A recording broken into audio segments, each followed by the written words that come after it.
Hi, everyone, and welcome back to our second session of the day, which is Leading with Technology and Innovation for an Equal World. Pardon me, but technology is failing us a little bit, so Rabia's voice may be a little low. So I would request everyone to turn up your volumes for this session. Uh, Rabia, who you've already been introduced to, who welcomed you all in the morning, over to you and your panelists, Rabia. Thank you very, very much. I do hope that everybody can hear me. I would like from you a thumbs up if that's the case. Okay, wonderful. We not only have a technical glitch, we also have a missing participant who will join us a little later. Our member of parliament will tune in a moment from now. So now we are the three ladies into this session, to which I am warmly welcoming all of you. It's good to have you back. I've been following, just like you, probably the previous session, and I was very, very interested, and I'm sure we match up to this with ours. So, leading with technology and innovation for a more equal world. Those terms you will hear throughout the session: equality and technology, challenges and advancing women. This is what we center about. And of course, you may ask yourself, why do you have a technology session when we're talking about leading with grit and grace? Well, we want to find out how women can benefit from technology. We all know that you cannot stop the technology advancements, but how do we turn them to our advantage, to women advantages? We want to explore the opportunities and that are offered by technology and innovation for our economy and for our society, and last but not least, of course, for women. Our dear panelists will help us to understand how technology and innovation can prepare you, us, to take on a more active leadership role by overcoming those obvious technology obstacles. But before I introduce our three panelists, a quick note on CAS, the Konrad-Adenauer Foundation. I have introduced us before, but if you have not come across our work in your country, and we do have 120 offices, or through our global publications, check them out on our website, www.cas.de, and on our social media channels, CAS Japan.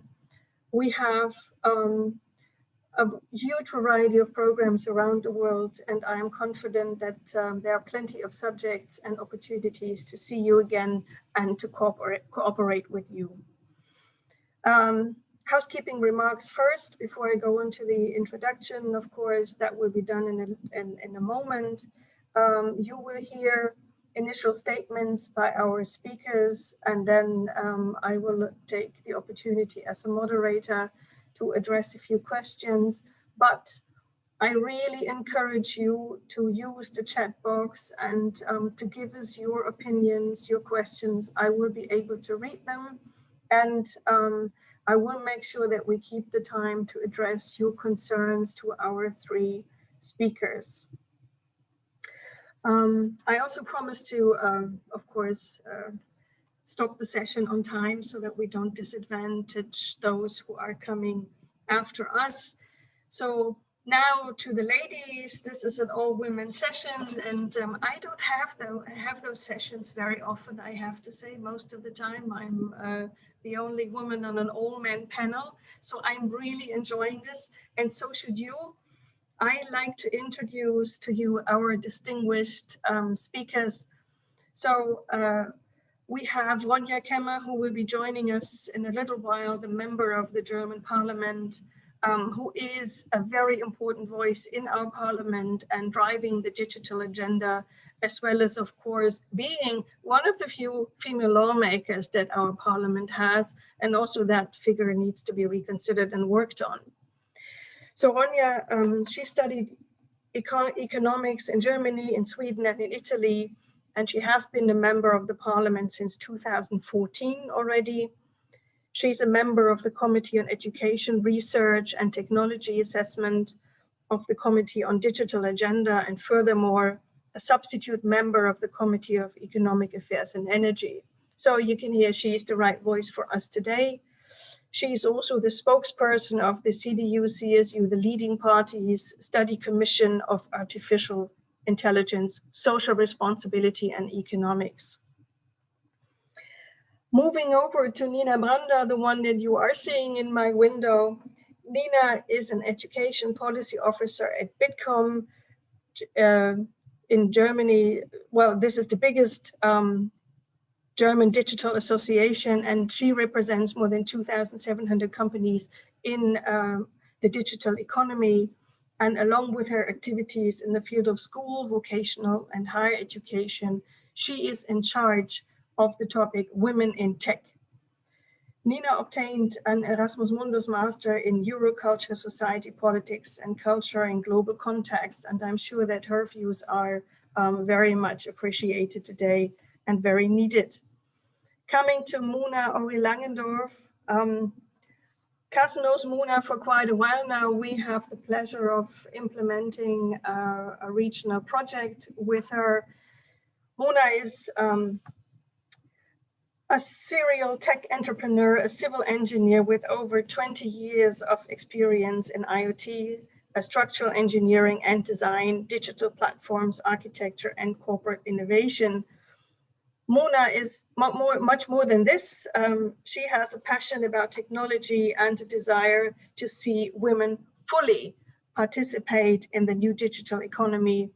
And that led her to found Momentum. Momentum is an organization that provides women entrepreneurs and women-owned SMEs in Southeast Asia with access to mentoring, to funding opportunities, to grow and scale their businesses. And Momentum and Muna is based in Singapore. So I would leave it with this, and looking at the time, I like to start our session now, and we'll hand over to you, Mona, being the first of our speakers. So floor is yours. Thank you for having me. Thank you. I'm so excited, and I am truly honored to be part of this conference. Obviously, through my work with Momentum, this mission and this cause of empowering and women and women entrepreneurs in particular is very, very close to my heart. And that's the reason why I dedicated now my almost full time my work with Momentum. And so I hope I can share a little bit of insights and also look forward to some of the questions. And I've been listening to the session, so it's been really, really insightful. So thank you for having me. I think we will be sharing a few slides for my session. I just wanted to kind of have a few visuals to support what I am talking about. Thank you, Rashid. We can move on to the next slide, actually. So I wanted to really start my talk by sharing exciting news. Just 2 days ago, Lucy, a new fintech startup that is founded by a female entrepreneur, has announced it raised capital from several investors. As you can see in the slide, it's been announced a pre-seed round of $360,000 US. And, among these investors are 18 women from around the world.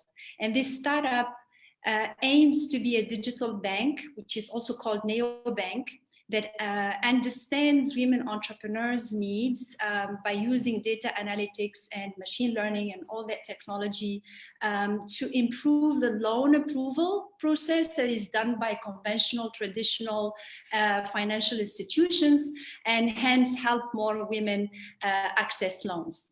Another one exciting news that I wanted to share with you at this point is also great news for Southeast Asian women-owned businesses, is the launch of a $50 million debt fund called Beacon Fund. And this fund will invest in women-owned businesses, but also in businesses that benefit women, products and services that benefit women. And so these businesses are what we call the missing middle. They are usually underserved by venture capital and private equity because of mismatch in the growth expectations by these investment companies. And so the fund solves that problem. And this is exciting because it also comes with a full technical assistance to the companies that it supports, with a customized approach and support for women entrepreneurs. Take, for instance, leadership and executive coaching, confidence building. And so this is particularly important since women often have to navigate, as you know, male-dominated business environments, and also have very specific gender challenges that are directly impacting their performance and their level of confidence as a businesswoman and also as a leader. We can move to the next one, Rashid. And so news like these, I thought I would like to start with that really positive note. And, these news are becoming more and more frequent. And these are really, really good for the industry. And it sends the message that women can innovate, and women can raise capital for their company, and women can also set up and manage large funds to invest in other women. And this is something to really, really celebrate. I know that we are all focused on COVID-19 and the crisis, and it almost counterintuitive to almost want to celebrate, but I think this is something that we need to acknowledge even in the midst of the crisis, because it will even help more women navigate the crisis. And so we've made so much progress, especially in the last decade. But of course, the journey to equality is still very long. And despite all the progress that we've been doing, we are all still seeing disparities in access to financing and in the ability to scale the businesses compared to male-led and owned businesses. But in my opinion, there has never been a better time for women entrepreneurs to strive. Truly believe it. As we all come together and collaborate, and in fact, this conference is the perfect testimony on why, how ready we are actually to build momentum for that progress that we are seeing. Next. And so, with Momentum's work and many other organizations that we are collaborating and partnering with, what we learned is that there is a huge window of opportunity to keep momentum going. And a good way to do that is to help women businesses leverage the new opportunities that technological advances are creating. And one of them is digitalization. And the belief here is that if women-owned businesses or women-led businesses, if they are equipped with digitalization and innovation capabilities, if we'll all work together for them to be equipped with that, they can build more sustainable and profitable businesses. They can empower more women and their communities, and they can stimulate greater social and digital economic growth. In fact, next, Rashid, thank you. In fact, the big opportunity in Southeast Asia is the digital economy. So it is predicted that it will be a $300 billion industry by 2025.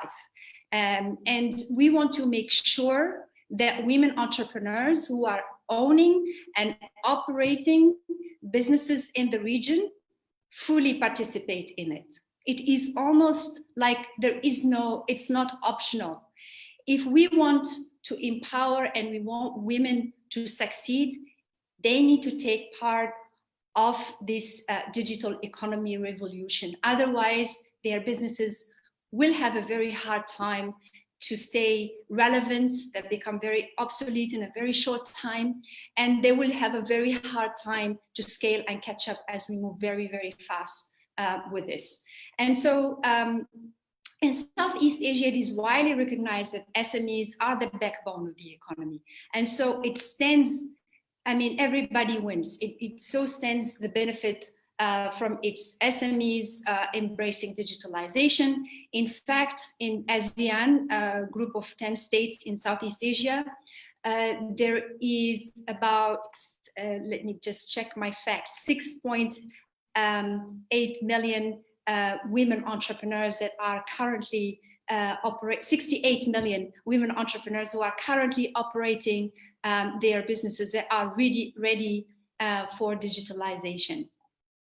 And as Rabia earlier mentioned, we have been working with CAS very closely on a regional big research project. And also in the previous session, I heard one of the speakers, Sanjay, saying that, you know, gender data is very, very important. And this is why research is so important for us to pursue and in depth. To collect that type of data on gender. And so qualitative research, in-depth interviews, in-depth assessments of businesses, how women-owned businesses, on how they're working, what are the challenges, what are the opportunities is very, very important. And so we've been working in Indonesia, Cambodia, Myanmar, and Malaysia concurrently in researching among women-owned businesses. And interestingly, despite the language differences, the cultural differences, most of the challenges that they have been facing are very similar. Next. And so we interviewed women from, I think we need to go to the next slide, Rashid, thank you. Next. So we interviewed over 30 subsectors from the region, and what we looked at was to measure how they are adopting and leveraging the new opportunities that digitalization is offering them on 3 pillars: access to financing, access to business networks and learning, and improving operational efficiency and productivity. These are 3 very, very important pillars. And of course, we looked into the COVID-19 crisis management.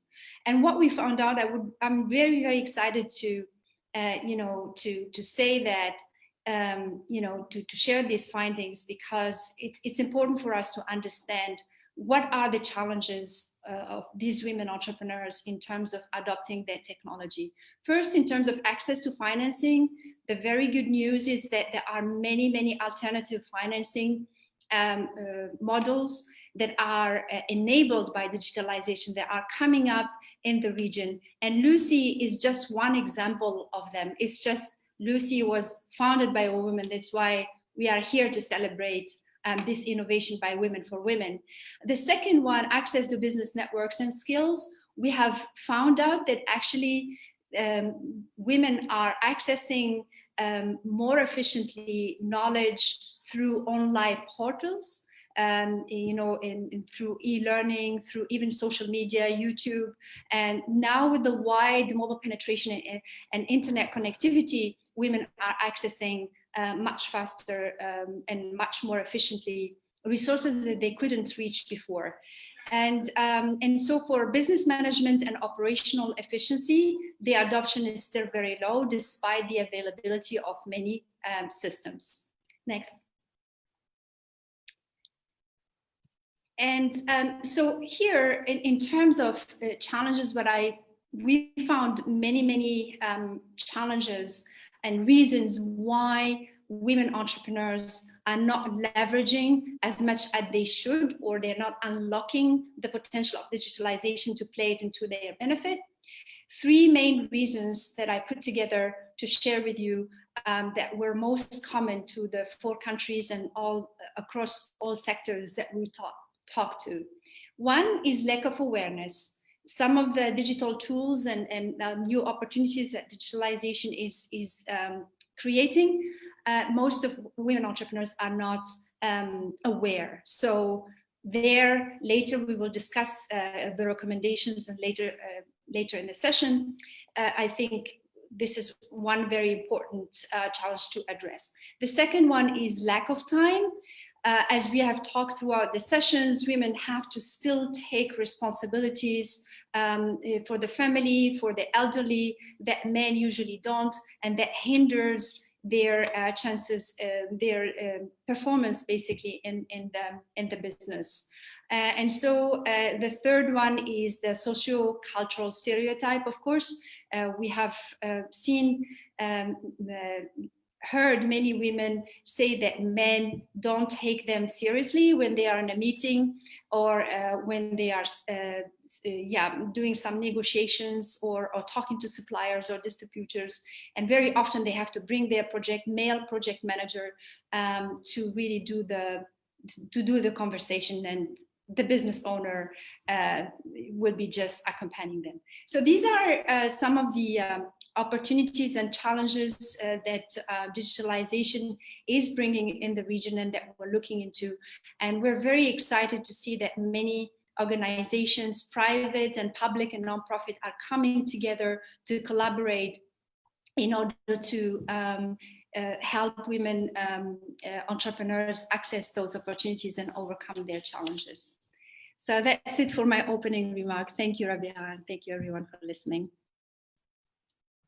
Thank you very much, Mona. You sound very optimistic, I have to say, and I was glad to hear this, because we also discussed a lot of challenges, and I do wonder, or when we did our project, I wonder, isn't technology and all the technology advancing just adding another burden to the many obstacles that women actually face when they build their SMEs? Because as you say, they have to struggle with families, with recognition, and so forth.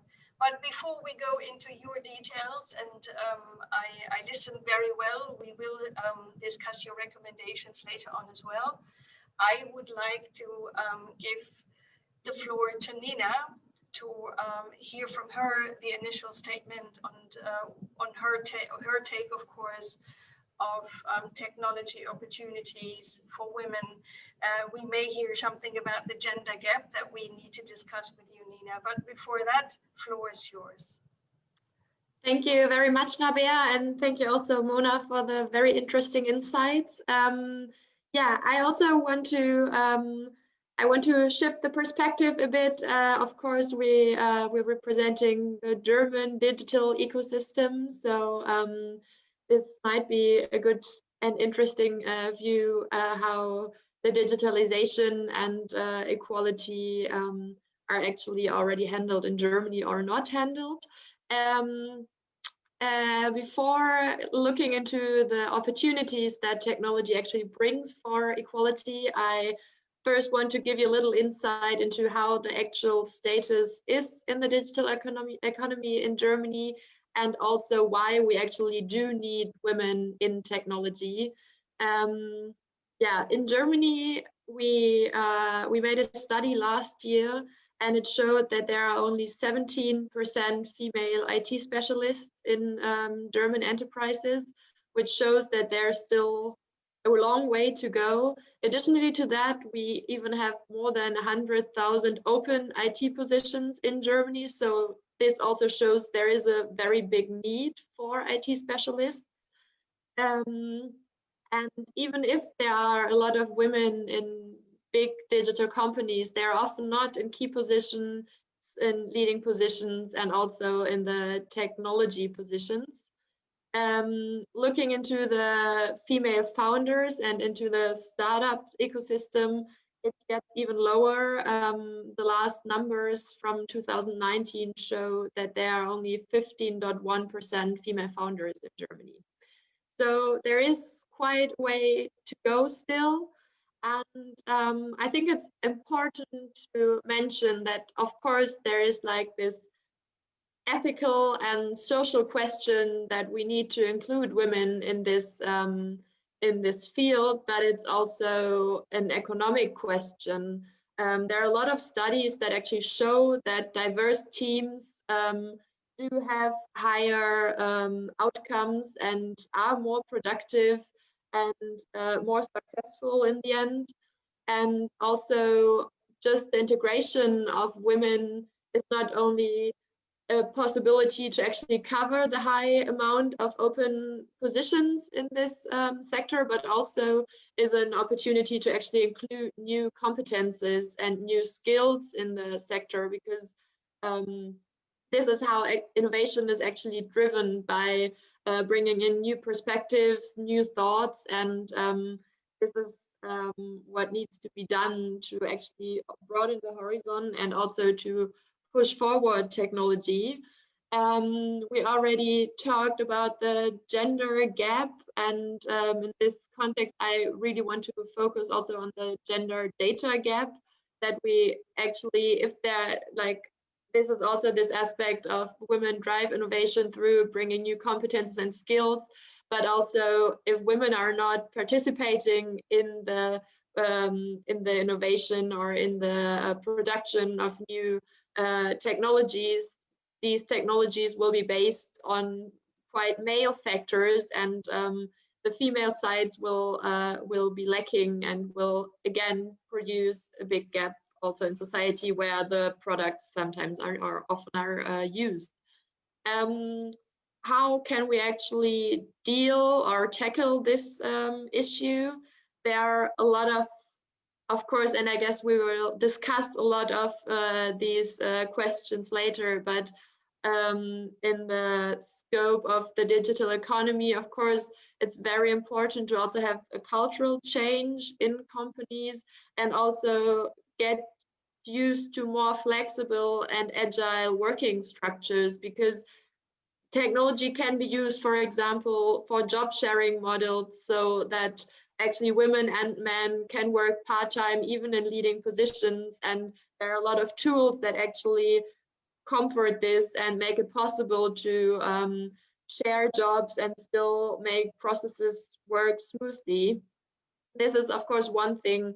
And then Mona already mentioned it, the networking, which is very important, which we always find out again, that women need visibility and women need to get connected with each other. And of course, this is also a thing that can be enabled by technology, by different tools that actually make it easier for each and every woman, also globally, to interact and to get visible and to actually interfere in the discourse. So yeah, leaving it by this, I'm very much looking forward to the discussion. Thank you very much, Nina. And before Ronja is joining, which is only a few minutes away or seconds away, I want to come back to a few points that you have raised. You have touched upon something very, very crucial, and that is really the educational factor. So I'm asking myself, and probably many others are asking themselves the same question out there: whose fault is it really that we are so behind in not only taking IT jobs, but being obviously interested in IT jobs, because we wouldn't have the openings if it was the center of our interest. What can be done on that front? Is it the upbringing? Is it us parents having to ask ourselves, how can we enable our girls? Is it the schools? Is it the school subjects that we need to address? You also talked about cultural environment. That again has something to do with raising our children, pointing out opportunities, hinting them to those. What is the discussion right now on that subject, on education? How does that help? Or how does it hinder, on the contrary? Yeah, I think education is actually the key, because as you already mentioned, this is where girls either get in touch with things or not. And of course, it depends also on the upbringing, but I guess schools are really an important factor, because every child is going to school, and this is not where like social backgrounds are different. So there is really the opportunity to actually have a good impact on the children. And this is why we also see it very necessary that all children, doesn't matter if boys or girls, actually have or get a sufficient STEM education. And this also includes IT skills, and not only IT skills, but also the understanding of how our digital society actually works and what happens with data, what happens, like how does the internet even work, all these questions. And this is the point where like girls must be as included as boys to actually get interested in the things, because I guess this is what we all know. We start to study something or start to focus on things next to school that we get in touch with, and this is the opportunity to actually get in touch with these issues. Yeah. There's another issue that we are noticing, and it plays in the hands of the obstacles that you were describing, making skills visible or being visible themselves in order to advance careers in technology fields. But isn't it so that COVID has expedited that obstacle and played into our hands, that with all the home office and teleworking possibilities, women can be so much more flexible and really balance much better their time between jobs and family engagements. And I think, Mona, here you come in again. The same probably is possible for SMEs. You know, previously, probably we felt we need to be present and we need to be on the jobs. But now with all those technology advancements, maybe a few more things can be done remotely, so that the gap between family engagement and the gap between job engagement is maybe brought together a bit closer than before. Does that help? Did COVID help in that respect? Or will the new attitude toward teleworking will help? Maybe Nina and Mona? I think Mona is still muted. Thank you, Rabia. Sorry, I didn't realize that. Okay, so in terms of COVID, it's a very interesting dilemma. COVID did something very, very interesting, is to accelerate trends that were already there. So the adoption of digital technology, you know, let's say the Zoom, and before it was also Skype and the WhatsApp, FaceTime, and there was a trend around women, you know, working from home, taking care of kids, and also still making their meetings from home. But at the same time, what COVID did, especially for mothers and parents in general, is that, you know, they had to homeskill their children, school their children, and spend more time caring for the children. And so suddenly they found themselves with less time. So every time we go on lockdown, women are really severely, in a way, affected. And I have experienced it firsthand through our service providers, our researchers who are dispatched around 4 countries, where they said, I'm very sorry, for the next month, I can't take on any contract because I am taking care of the children at home and I don't have a quiet corner to work. And it really hit me. It's like, wow, you actually need the money. How can you walk away from a contract like this? And so that's a little bit how I experienced COVID for the firsthand in the work that we are doing. But when it comes to digital adoption, it's really amazing. I mean, we've seen it. We're seeing this conference happening online, which is unheard of. Would be unheard of, you know, just a year ago before COVID. Everyone wanted to meet face to face. So yeah, I hope that answered your question, Rabia.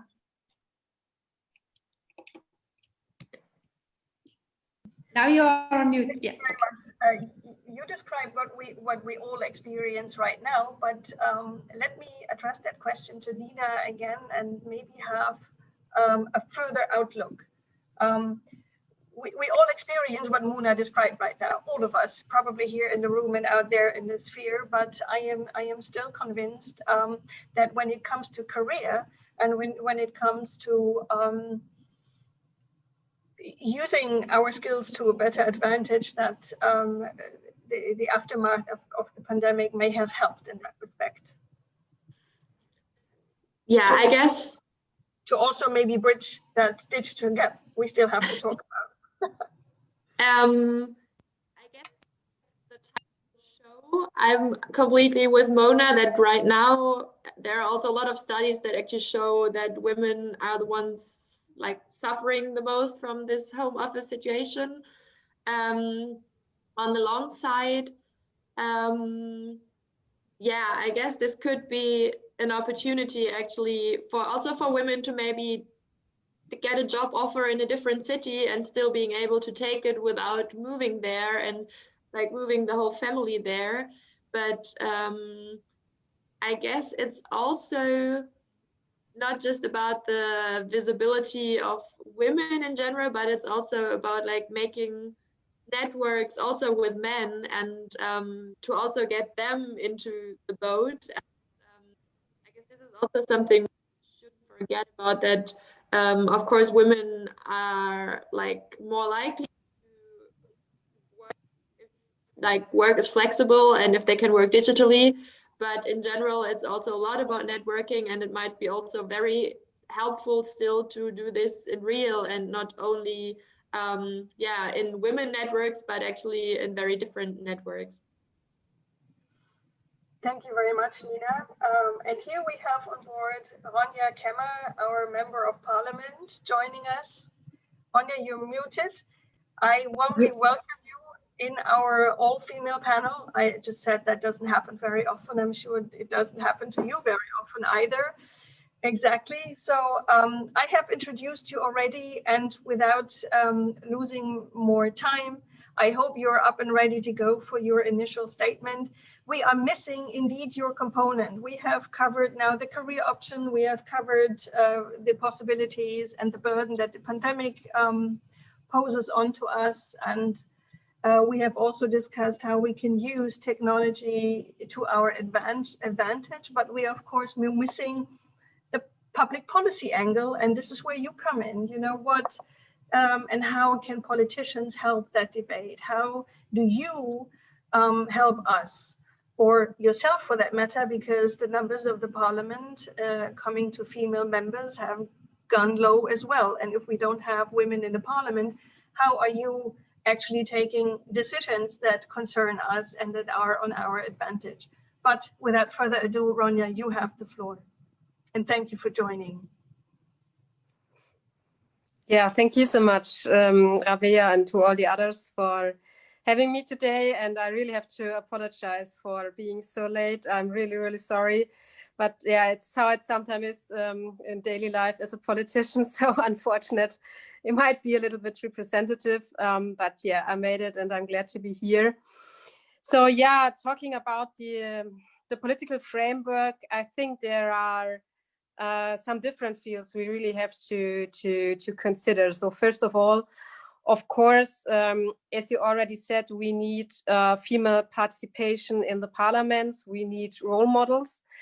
And I think this is true, or very true, for us as politicians, but of course also we need the role models for the IT sector, so that in the end more young women decide to go that path and decide to take that step for a personal career.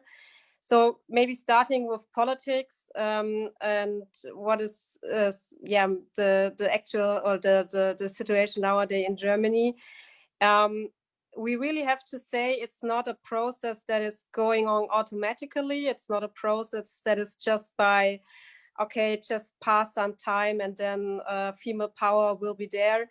It's not like that. Of course, we have a female chancellor. Of course, now we have Ursula von der Leyen in the European Union. But if we see the German parliament, as you said, the share or the amount of female politicians declined in the last or with the last election, and maybe a little bit different what I would have said 10 years ago. Now I say with the age of 31, we need a quota in politics. I'm quite sure we cannot make any really big steps for in the right direction without a quota. So I think this is a discussion taking place not only of course in Germany, but in many countries all over the world. But I think we really have to maybe push a little bit more and be a little bit more fast, because many men often say, as I said before, okay, it's just a process that needs time, but how long do we want to wait? Is it like 50 or 100 years more? I don't want to wait like that long. And it's not true that there are now women willing to participate or also to be members of parliament. So I think we really have to have more political agenda and actions in that field. So shifting a little bit towards the IT sector, and I think it's also, as I said, very true for that field. We need the role models, and what I think is a pity is that there are many really good, really successful women, but we too often only look on the successful men. So one example, it's not an example from nowadays, but maybe a little bit historic, but I think it's really, it's a good one. It's Ada Lovelace. I don't know if many have heard about her, but she was an English mathematician and the first programmer worldwide. So she's not really famous, unfortunate, but I think it shows us that there are, of course, nowadays, as it was also in the past, more women as we expect, and we really have to put I would say, a better focus on them. And talking about maybe the combination of both, so who's doing digital politics in Germany, we also have a lot of female role models. For example, Doro Bär, she is states or in the states or in the Chancellery States Ministry for a digital transformation, and I think we need more of them. So finally, first point is more role models. And second point, maybe I want to say for the beginning is, of course, we also have to take a closer look into technology. And I am really, really taking a lot of my political action or my political doing about AI, artificial intelligence. And we have there in that field a lot of, I would say, discussions about bias, also about discrimination. And I would say, I believe that in the end, technology can do better than we can do as people. Also, when we're talking about discrimination, but we have to make sure that it will be better. So for example, if we talk about personal recruitment or talent acquisition, we often see that data that are used in AI that are historic data. And there's, of course, often a bias seeing that there are a lot of male data sets and not female data sets. So we have to take care about data sets. The data sets are not, that they are balanced between between genders. And even more, of course, we need diverse study programs and diverse teams. So that might be the last point for the beginning. We see that in Germany, but also I think in many countries all over the world, that the study programs are not very diverse. In Germany, I think it has to start at the beginning. So for children, also there we need, again, more role models. We need more young women and more girls that are interested in IT. And now we see that finally in study programs about computer science, IT, we only have an amount of 70% of women studying in that area, and that is quite too low. And maybe we can learn from other countries. I just read that, for example, in India, but also in other countries, the amount is much, much higher than in Germany. And we really have to learn from them, because I'm quite sure women can do at least as well as men can.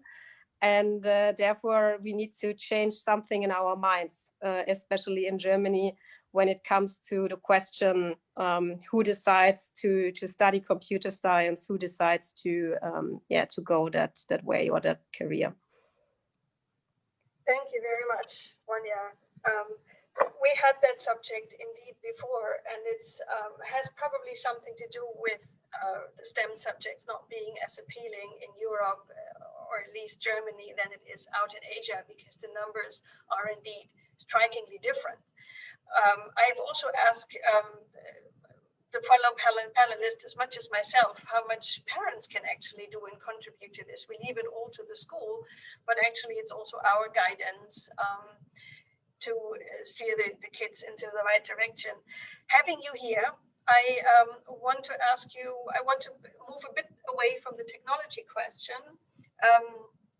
and want to ask you, because this conference is about leaders, also leading with grit and grace, and that indeed has something to do with being a politician. What, in your opinion, can be done to enable women or to help them to overcome the obvious obstacles there are? And name a few, please, that we have so few, and this goes for all over the world, so few female parliamentarians. What is standing in the way of them, and what hinders them to become political leaders? I think a lot of that is about self-confidence. So it's not that we are missing women willing to, as I said before, to participate, also to be a part of the political system. But in the end, it needs, of course, a lot of self-confidence. It needs also to stand against some men that are often there, not being more able, but being more self-confident, standing there and saying, okay, I can do that job, even though they, as I said before, they are not automatically doing better. So what I learned also now in times of Corona, and when we maybe again take a little view about technology, is that technology, at least in the digital field, it can help. So maybe if we see in school, many teachers told me that standing in front of a crowd or people or classmates, many maybe young girls, they are not that self-confident. But now, as they have to use digital tools, for them it's easier, because they feel, okay, I don't have to be so afraid talking in front of the others. I can do it in a digital tool. So that maybe in some ways was a little boost, I would say. But of course, it goes deeper, and it's a really tough question, how to create more self-confidence. Unfortunately, I think we don't have like the one recipe how it could go well, but there are many little steps we can promote, we can support women, and that really has to start, as I said before, in a young age, because at least in Germany, again, talking about role models, I would say until the age maybe of, something like 8 or 10, girls and boys doing quite equal in many fields, but then it really starts, okay, that is more field for boys, that is more field for girls. So we have different programs, for example, the so-called House for Little Scientists, and their approach is really to promote both girls and boys in scientific fields, in computer science as well.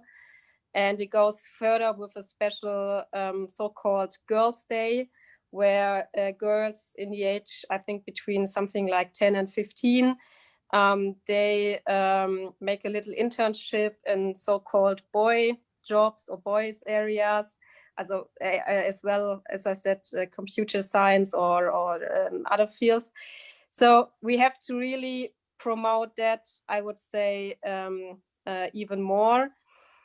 And then talking about politics and going further, as I said before, I think we need a quota. We need also better networking. I think men are a little bit maybe better in that than we are as women. We too often maybe only look, okay, is what I do, is this enough? Am I performing well? We are often in that fields, we are really critical with ourselves as well. And maybe we don't see enough that it's not only about how the job is done. Of course, that is important, but it is also at least as important how to connect, how to build up a network.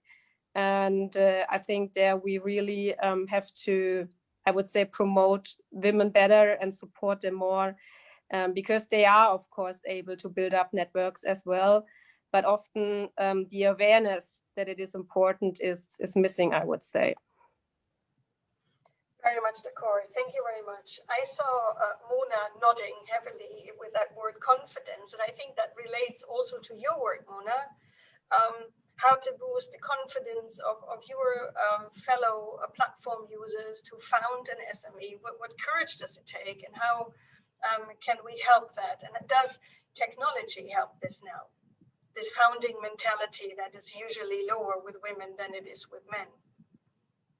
Yes, I was nodding because Ronia is really right in terms of, us women being critical with ourselves, and the self-confidence, as I spoke before, is something that really needs to be addressed among women entrepreneurs as well, not only among leaders and politicians. So it seems to be always the imposter syndrome, and that's, in my view, coming from, of course, upbringing, from social, societal expectations.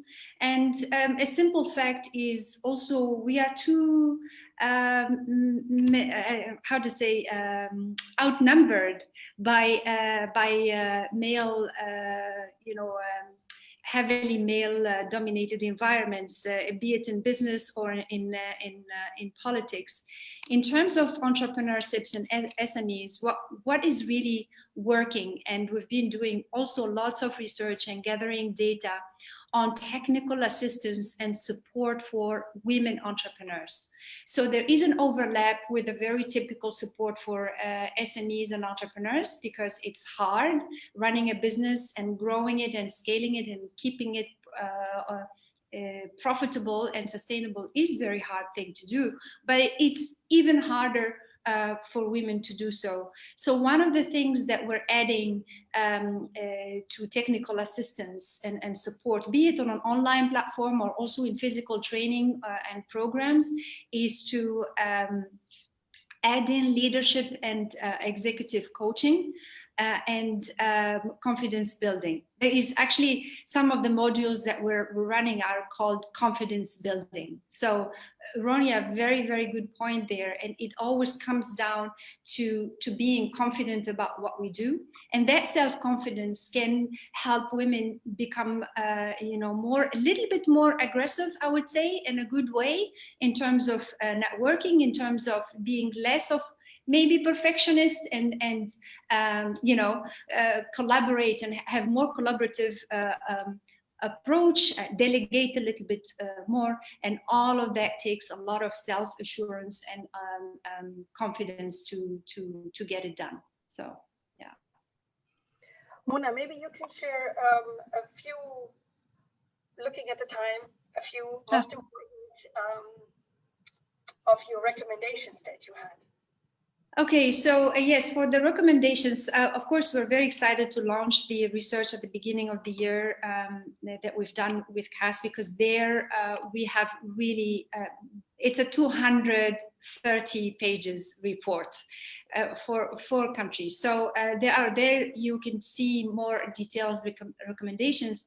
But in the research that we've done about women-owned businesses, there are 2 types of recommendations that we came up with for policymakers and for professional associations, because most of the SMEs, they are still going the traditional way to connect and network and seek support among professional associations, be it construction, be it manufacturing, be it just women entrepreneurs mentoring each other.